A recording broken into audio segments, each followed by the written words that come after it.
Stacy, I don't assume you've ever sent sound on a light beam. No, I haven't. No. Well, that's what you and I are going to do today. We're going to send light from way over there, all the way across the room, over to here, and we're going to carry all the sound information, which is kind of unusual. Let's start, though, at the beginning. Here is a record. Where's the sound coming from? Well, it's coming from the speaker over here. That little speaker over there, okay. But now where is the sound recorded, the sound information? Well, on the record. Yes. Have you ever looked closely at a record with a magnifying glass? No, I haven't. Well, you know about, there's grooves in the record. That's what Yes. the needle is following. Well, I have a magnifying glass set up over there. Look through it and see what do you see beside the grooves. Well, I see jagged lines and bumps and waves. Jagged? Yeah. Variations, at least, right? Yeah, Okay, all variations. kinds of little squiggly lines. Mm-hmm. Okay. Now, those squiggly lines are making this needle vibrate back and forth. And the cartridge that the needle is sitting in changes those vibrations into electrical vibrations. They send those down through a wire to the amplifier. And they change them to sound? Well, they send finally the signal over to the speaker, and the speaker changes it into sound. So that's going to be our source of sound. Okay. Now, at the other end of the light beam is going to be this projector. You've seen a projector like this? Yes, I have in school. Yeah. When you turn it on, there's a light inside here that shines through the film and the pictures on the screen, right? Mm-hmm. But there's another little light that maybe you didn't know about. That's buried inside the projector. And right here, I've pulled out the element so it's right there. Mm-hmm. There's a little device that's something like the needle on the record. The needle on the record changed mechanical vibrations into electrical vibrations. Well, this changes light vibrations into electrical vibrations. A little tube, the little sort of unit that does that. In fact, I'll turn the volume up. Hear it? Oh, yeah. That's neat. You mean it's on the film? No. Let me take the light bulb out because we're not going to need the light bulb part of it. And let me show you on the film. You remember how you looked at the grooves on the record? Mm-hmm. Well, here's a piece of film. Take a look at that under the magnifying glass, and what do you see? Well, there's holes on one side. Oh, and on the other, the lines get thicker and thinner. Yeah. I guess when nobody was talking, there's a straight line. Mm-hmm. And then somebody talks, it's all jagged. They're all jagged. Bumpy. Well, assuming it's talk, you can't tell from that what it is, no. right? You just know that that's the sound information, which is recorded on the film now in thicker and thinner lines in the same way it was on the record with the grooves. Now, if those little jagged lines come by this light source, there's a little magnifier in there. It focuses down on that photo cell, and that'll change it into the amplifier, into electricity, go to the amplifier, and we'll hear the sound. Oh, neat. So somehow we got to get the information on the grooves over there and put it over here. Turn that volume up. And here's how we'll do it. With a flashlight? Yes. Let me turn the record on. And I'll turn the flash. Let's get a little more lively section of music. I won't turn it on too loud. You see what's happening? The light's varying. It's getting lighter and darker. You see how we're now varying the light based on the electrical information coming from there. Yeah. Okay, now I'll turn the speaker off. Still varying? Uh-huh. Okay, Stacy, hold the flashlight and shine the light so it hits on that little photo cell right down there. Oh, neat. It's from the variations in the light. Yes. It's affecting that little cell. So it's... You sure that that's what it is? Well, Put it's your giving... hand. Well, yeah, because this is the information. Wait, you gotta hold... Because of the information, the light's carrying the information, which the style is transferring into sound. Right, we are now varying the light according to the information on the record. Right. And the different variations in the light are going over to the projector. Now stand way over there. All I'll right. turn the volume up and see if you can send it all the way across the room. When you hear the drum, it's kind of going darker and lighter. If you look at it, you can tell. And the light's really flashing now. Yeah, along with the beat. See, it's really flashing with the beat. See, you can see the light flashing on the projector, yeah. Okay, well, I told you when you first came in that we were going to send information on a light beam across the room, and you did it very well. Oh. Okay, you're the only kid in the block who's done it, too. Yeah.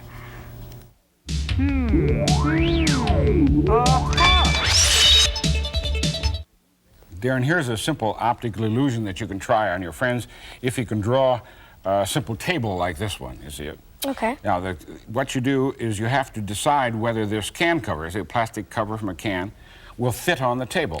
So we'll take a look at it. Do you think it'll fit? Yeah, it looks like it should. Okay. Okay. Go ahead, place it on the table without any part of this sticking over the edge. Okay. Oh no, it's sticking out over here. Yeah. How about if I move it like that? No, it doesn't look like it's gonna go. Yeah.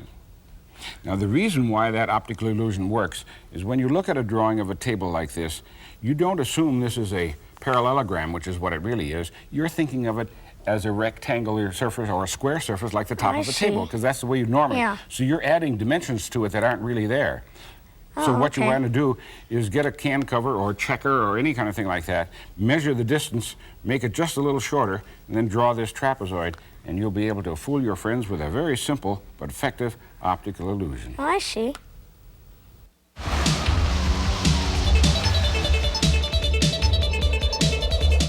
To become an outstanding hockey player, or excel in any sport, demands a lot of hard work.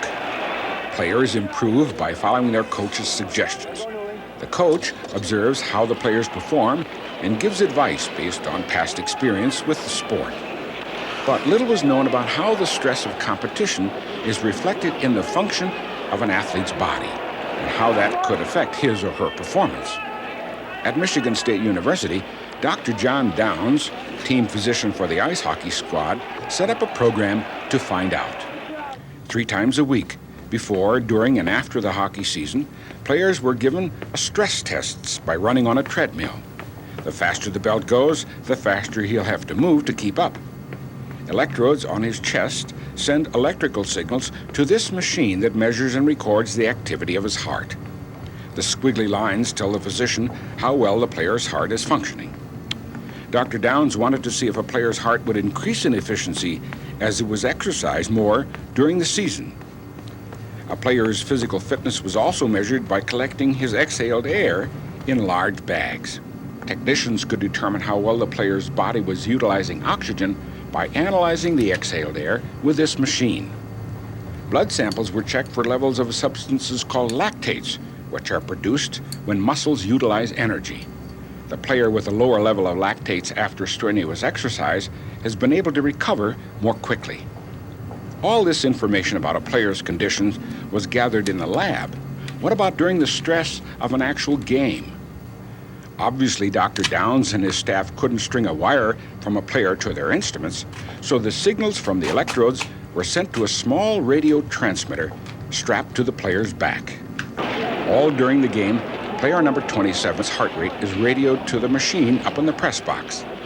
At the same time, Dr. Down radios observations on what number 27 is doing from moment to moment. They've found that when a player is at rest, his heart beats a little faster than the normal 80 beats per minute, probably due to the excitement of just waiting to go onto the ice. During a fast break or scuffle on the ice, the player's heart rate can go as high as 200 beats per minute. Gradually, a more precise picture is being developed of the physical conditions that contribute to better hockey players. Someday, the team physician may be able to advise the coach on how to train his players more effectively and how to schedule them in a game based on their actual physical conditions.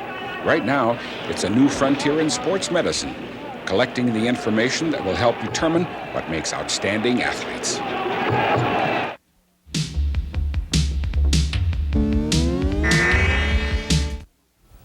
Nicola, I assume you and Christian do not have a vacuum pump at home. No, we don't. You have a vacuum cleaner. Yes. You know how that works? Yeah. Fan in there sucks up air and it takes the dirt along at the same time. Well, this is a vacuum pump that works on somewhat the same principle, except this time we're going to suck the air out of this tube. And that tube ends up here in a plate, and there's a little hole there, see? So we're going to, that's where the air is coming out of. And then if we put this thing called a bell jar over the top, we're going to pump the air out from inside there. So turn on the switch and watch what happens to the dial. That'll tell you what it's at 0 now? Yep. Okay, turn it on.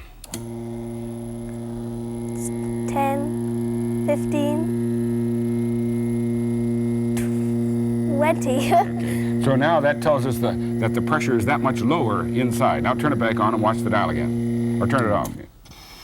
That's all the way at 0. Okay, so we just pumped the air out. Yeah. Now we're going to do a series of sort of fun experiments or that are fun when you've got a vacuum pump. See, I have a balloon here with a little piece of tape on it. Yeah. Why is the balloon the size it is? Because you blown air into it. Well, okay, but why isn't it bigger?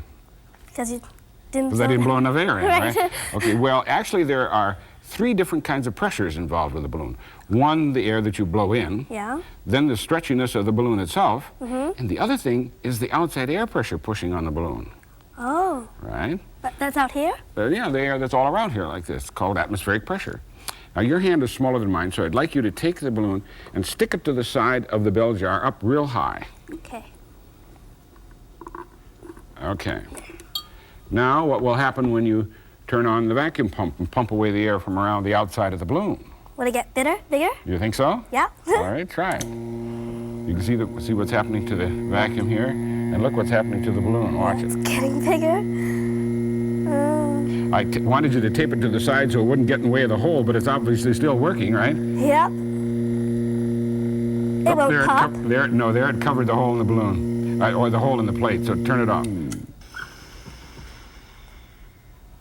See, the air was coming in, actually blowing the balloon. Yeah. Okay. Now, Neat. you recognize that. Yep. What Suction it- pump. Yeah, suction pump. Cup. A suction cup, yes. Right. And this is the kind that go in a gun, you know, and you fire it and it sticks to something. Yeah. You know why it sticks?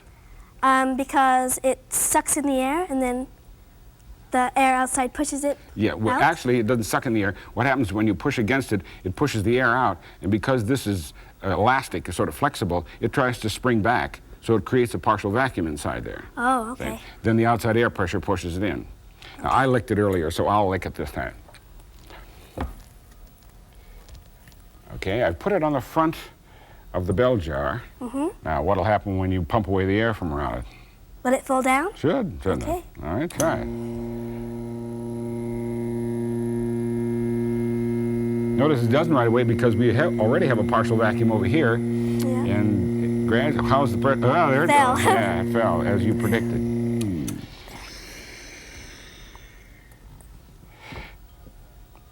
I assume you've had soda to drink. Yes. Yum. Okay, would you open that bottle, please? Whoa. What's the matter? It blew out air. Fizzed. Oh, it fizzed, right? Yeah. Actually, there's carbon dioxide gas dissolved in here, and it was under pressure. And when you released the pressure, some of the gas came out. Oh. Okay? That's, you've done that lots of times as you've opened a bottle. Yeah. And as you pour it like this, you've noticed bubbles coming out, right? Okay. Now, if it's true that when you took the top off and released the pressure, some of the gas came out of solution, what should happen if we do like that? Will it fizz even more? Shouldn't it? If my explanation is correct, that the pressure was holding it in there. Now let's take some pressure and see if we can get some more bubbles out. There they go. Yeah, there they come. Most people don't realize that the pressure on top of the liquid makes a difference in how much gas can be dissolved in it. If I turn it off now, Well, if you want, turn it off. What do you think will happen? it'll go back down. Yeah, it should stop.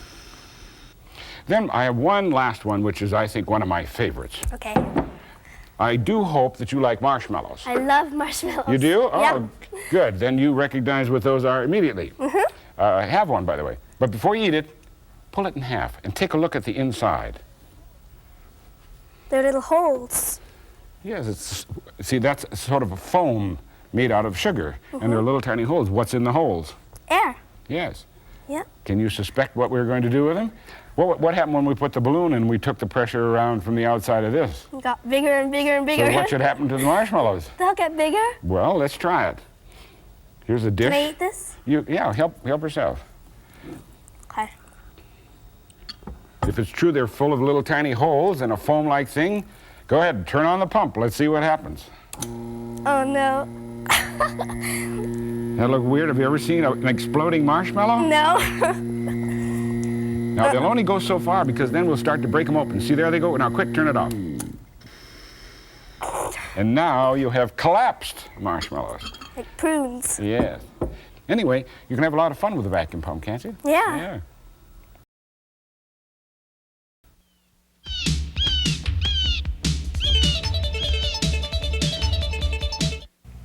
Have you ever taken a bath, Jason? Yeah. Yeah. Let the water out of the tub? pull a plug out or push a little plunger down and out it goes. Yeah. Have you ever noticed the water sort of moves? Yeah, it's sort of like a little whirlpool. Little whirlpool. Yeah. Which way does it go? I've never really looked. Okay, well, that's what you and I are going to investigate. Not only what direction does the water go out of the bathtub when you pull the plug, but also what direction the air moves over the surface of the earth in huge storms, all based on a principle called a Coriolis force. And that's why I gave you the file and some cork, because I'd like you to scrape some on the top of this water down here. Okay. Go ahead, put some on there. That'll make the surface of the water visible for us. Okay.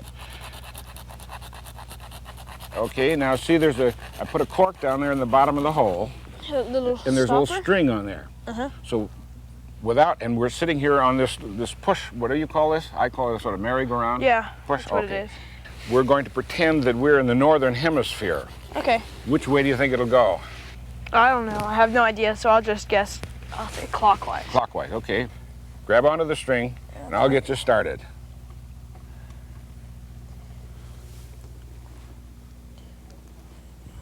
Okay, pull the plug. What direction is it going? I was wrong again. It's going counterclockwise. Now, the reason for that is this is supposed to be the surface of the earth, remember? Mm-hmm. As the surface of the earth turns, various fluids, like air, that are close to the surface, get this spiral motion like this in a counterclockwise direction in the northern hemisphere. Okay. What do you suppose would happen in the southern hemisphere? I think it'll go in the same In direction. the same direction.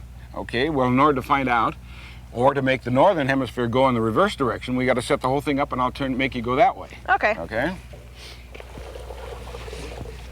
I'll put the file out. Okay. You put the sticks on and I'll put the, there. I'll put the plunger in. Which way? This way? Mm-hmm. Okay. Okay, here you go in the other direction.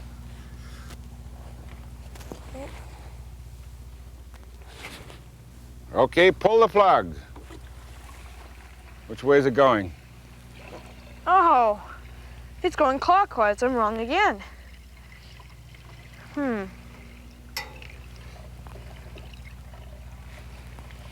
So now that we've done the experiment, you can tell when you get into the bathtub and you pull the plug, what direction is the water going to swirl around with in the northern hemisphere? Yeah. Which direction? It's going to go counterclockwise. Counterclockwise. Counterclockwise. And if you were in the southern hemisphere and pulled the plug from the bathtub, It would go you clockwise. go clockwise. And also, next time you look at a weather map and you see the swirling things that they draw on the weather map to show how Yeah. the circulation of the air, it's counterclockwise for the same reason.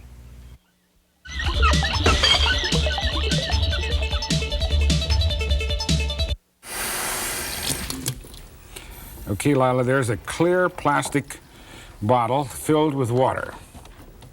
Now, see that awl there? Yep. That's a thing you can make holes with. I would like you to poke a hole at the bottom of the bottle right here and tell me where you think the water will go. You'll have to take the height of the water column into consideration.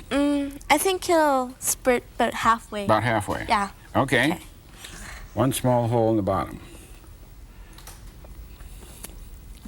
There you go.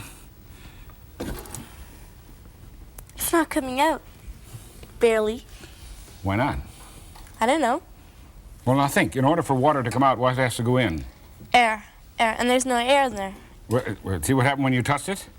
Water comes out. But as long as no air can get in on the top, the surface tension of the water spreads it over the hole so water can't get in there. Now, what will happen if you poke a hole up here? I think it'll just dribble down or not come out at all. Okay, I'll hold my finger over this hole, and you poke a hole up there. Get your hand sort of out of the way in case you miss. Okay. You won't go through your hand. You better let me try it. I don't want you to... Okay, now you can take it out. And I'll cover my finger over the hole. Now when I let go, you say what? It's going to dribble out of this hole? Yeah, it's going to dribble out. Okay. Or not come out at all. Wrong again. Now what's happening? The water's coming out of the bottom hole because air's coming in the top Right, hole. you can see the little bubbles there. Yeah. So next time you finish a bottle of, the soap comes in this one, or any kind of transparent bottle that you can poke a hole in it, that you can put a cover on it, Try asking your friend, see if you can fool him. Okay.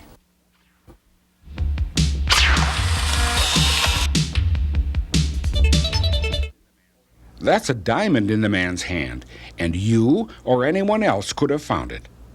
In Arkansas, go to the Crater of Diamonds State Park, to the only diamond field in North America. It's similar to those in South Africa, but smaller. Pay an admission fee, start digging, and you too may find a diamond.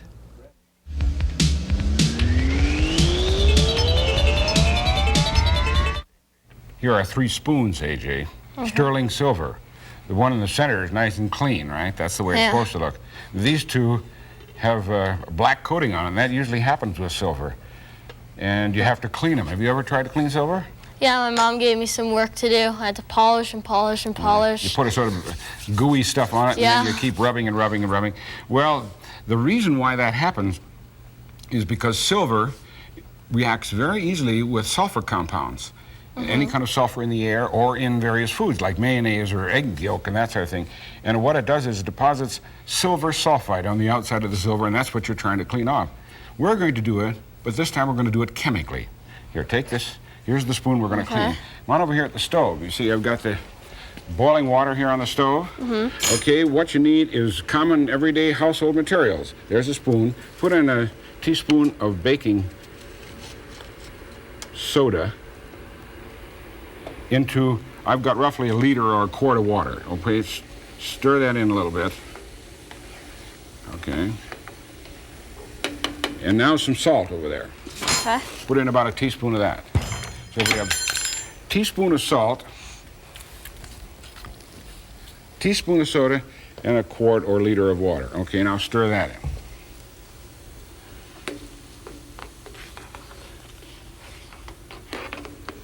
Now you can do this in any kind of a dish. The important thing is, however, that you need a supply of aluminum. So you see that piece of aluminum foil sitting over there? Yeah.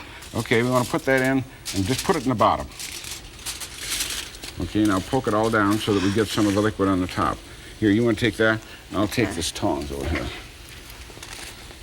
Okay.